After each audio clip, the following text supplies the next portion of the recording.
Hey folks, my name is Pravus and welcome to more Plague Inc. Evolved, where we are revisiting our old Mega Brutal guides for the game, now that Plague Inc. has been updated to 2025 world population demographics. Last time we played around with the bacteria, we had a very consistent and reliable strategy that worked for us there, and now we are moving on into the virus. And in a lot of ways, you can actually copy the exact same mutation order that we had from the bacteria, and it will work for you here as the virus in Mega Brutal. Not necessarily perfectly, but it will work. However, there is one major difference for the virus that I want to take advantage of in this video and show you why it can be so powerful, and that is mutation. The virus is different from the bacteria because it has a very high innate mutation chance, which means we will be getting some free symptoms as we play through the game. That can save you a lot of DNA and sometimes give you a huge boost in infectivity, severity, and lethality at times when you need it.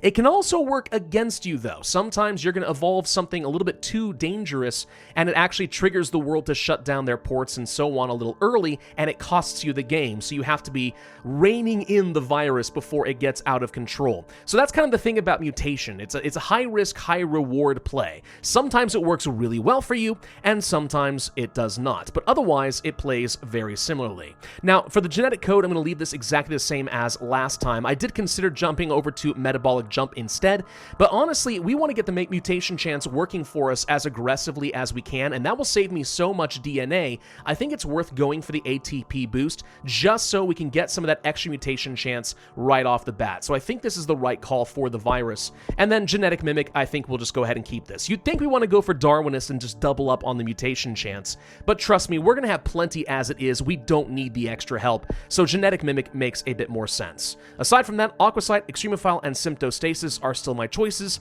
for exactly the same reasons as we had with the bacteria. Let's go ahead and name this Homeoinfection. Sure, that seems all right. Now, just like before, we are going to be starting off in Saudi Arabia. It is pretty much my go-to for almost all cases.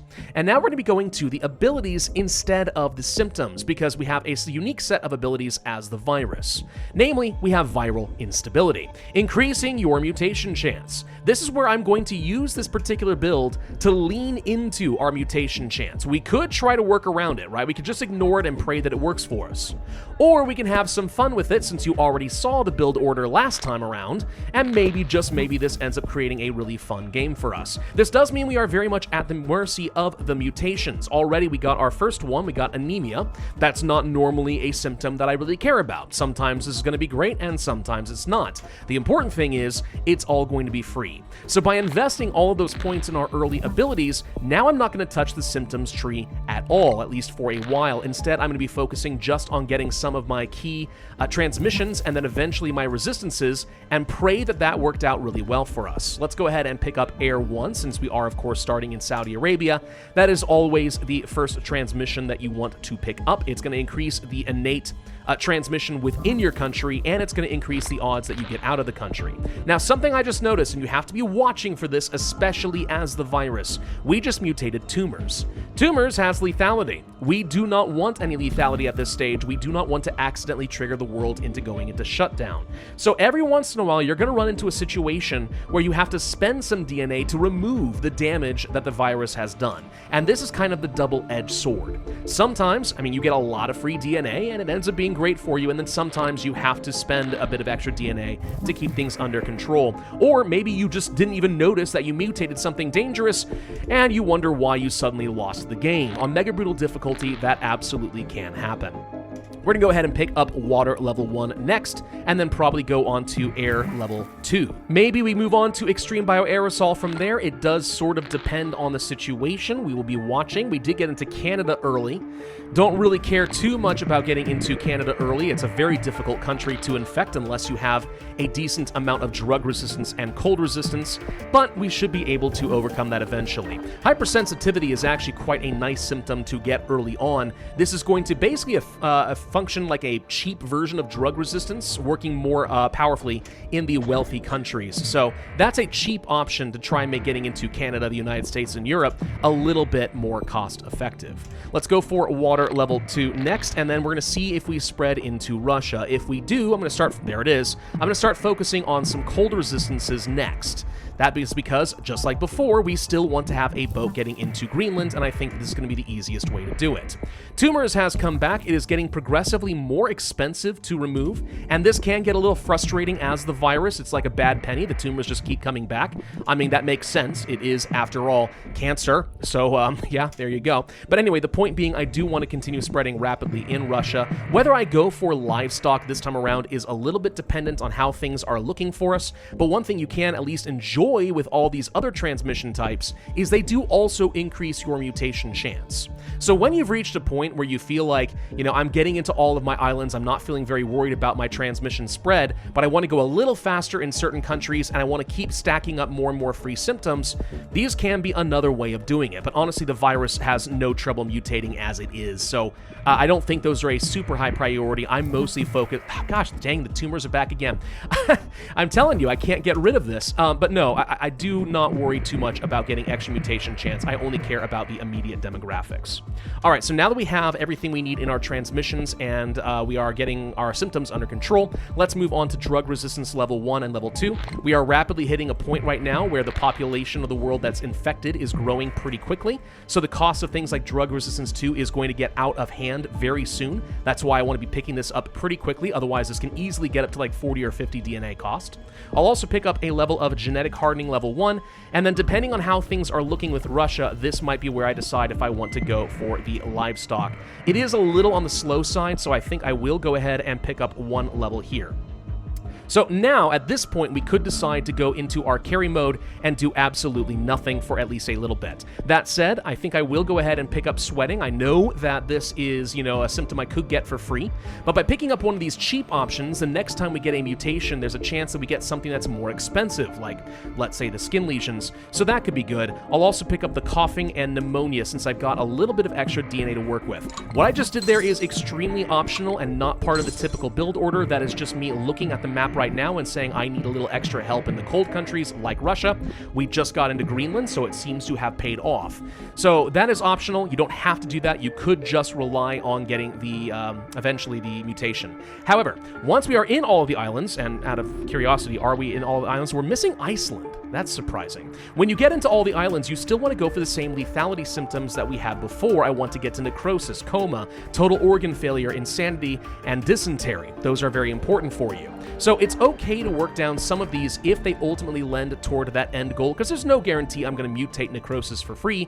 I want to be ready for it. So yeah, it looks like we are now getting into Iceland. That means we are officially in every island, so I'm just going to go ahead and invest everything I've got to just go for the necrosis. And now it's a question of what is going to be the fastest and cheapest way to get some of the most lethal symptoms we have available.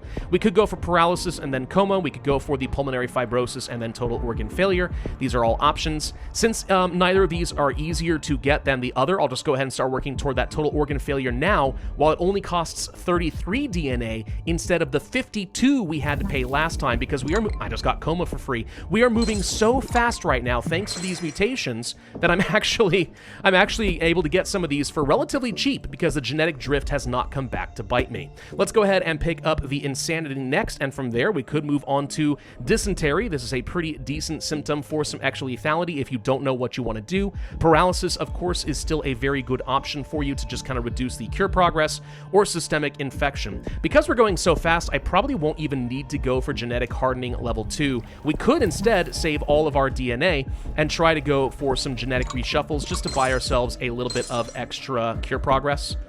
That would be okay. We are in every country in the world. I'm going to look at places like Greenland and just make sure that we are still infecting faster than we are killing. That should be fine with necrosis. Every once in a while I get proven wrong, and then I feel really, really sad about myself.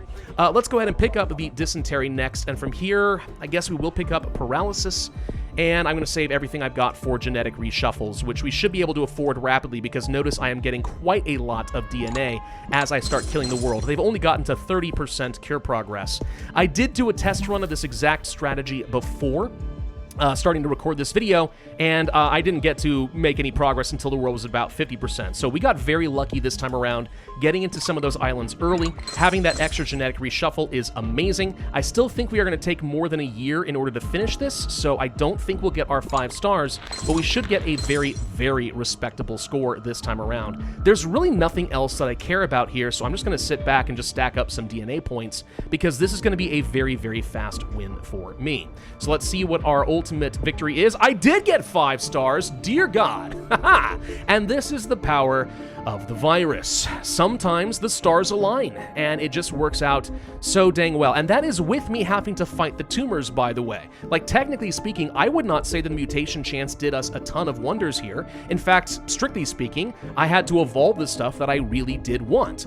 And yet, all those freebies meant that I had enough gas to focus on the transmissions earlier, so we got where we needed to earlier, and then I was able to just continue evolving from there. So it worked out really well. This is why mutation chance can be an extremely powerful mechanic that you should want to make use of in all of your other disease types. And it's not unusual from here on out for me to use things like Darwinist as my chosen gene, just because I know that mutation can be very good. But again, you just have to acknowledge it is a high-risk, high-reward play. Sometimes, no matter how well you follow a build order, sometimes Mega Brutal just works against you and you're going to have to restart. That's all part of the game. It's really not a big deal. So we're going to go ahead and just let this finish out its replay, because I think people like seeing the red blob across the map, but then we will be ending things from there. Very good. Yeah, a solid run, can't complain. Getting over 100,000 score is great under pretty much every circumstance. And that's all you need to know for the virus. Very similar to the bacteria, but we're just going to lean into the power of what the virus can do differently. And again, sometimes it works, sometimes it doesn't. In this case, it worked very, very well. Thank you all very much for watching. I hope that you found this video helpful as you continue to play a Mega Brutal difficulty in Plague Inc. If you did enjoy this video, I would of course ask that you hit that like button and leave a comment. Subscribe and hit the notify bell if you have not already. You're not going to want to miss the rest of the series. And of course, when After Inc. comes out, I'm going to have a whole bunch of videos ready for that as well. Thank you again for watching, and I will see you guys next time.